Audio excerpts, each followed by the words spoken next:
Travel by Georgina Chen.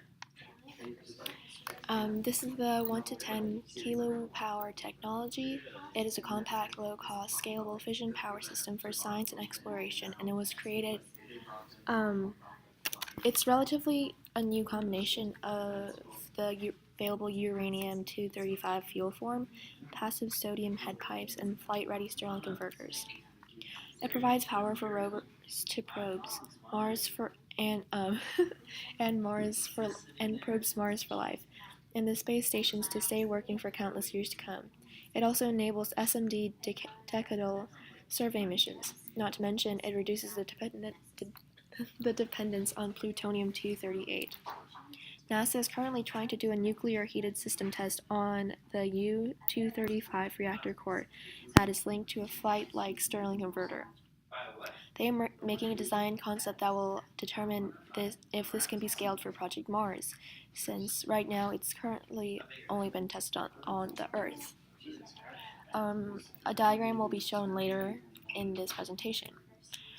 Kilopower has been the top choice for space travel sources recently, as the solar panels can't allow travel too far away from the sun, as it can't pick up the solar rays and it won't work. And eventually they collect dust and lose their ability to create power. They often freeze also if the sun just isn't there one day. Not to mention, plutonium is a highly radioactive material, as they have been taking care of it very carefully, and it decays way too fast, relatively speaking, of course. It's also a very good choice for space travel, as it is self-regulating, meaning that if it gets too cold, it can heat itself up through a type of battery and its reserves of energy. And if it gets too hot, it'll turn off or even cool itself down. It's also very small, so it can be linked together on a single exploration vehicle without weighing too much. It costs a lot just to send a pound to space. It's also a lot more affordable to create. The PU-238 is quite large and it costs a lot to make because of materials. The U-235 can be manufactured in a smaller size. Not to mention, it can save on shipping costs to outer space, therefore saving on material costs. It's also a lot simpler, so repairs will be easier if needed by machine. This is a diagram of the kilopower technology. This is a piston, and it helps pump air throughout and adds pressure to it. The alternator helps it alternate from hot to cold. The bounce space is where the air can basically just warm up and the heat particles can bounce back and forth. The gas bearing pads is basically for transport, so it doesn't rattle and break on the way out, since the whole kilopower technology is very expensive. The most important part of this is the gas bearing cavity, since the gas is what's being heated up and cooled down.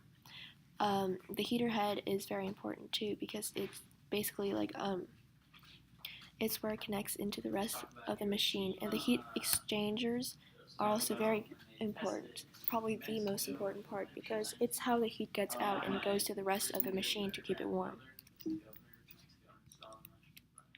This is the current Mars design. There's more on the next page. The applied design resembles a birdie in badminton that unfolds into a large circle.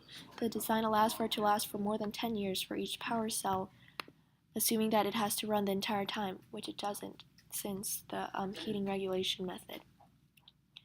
There is currently a shortage of plutonium-238 at the moment, and NASA was using up a good amount of the reserves until they were banned from it for a solid decade, since the U.S. stopped making plutonium in the 70s and then relied on Russia, which is kind of ironic. But Russia ended up stop making plutonium too, since it was highly radioactive and dangerous to make. The reserves have been quickly depleted as the U.S. has been doing too many space missions. But uranium is the future, and space travel is once again starting to take off. These are my sources, and thank you for watching.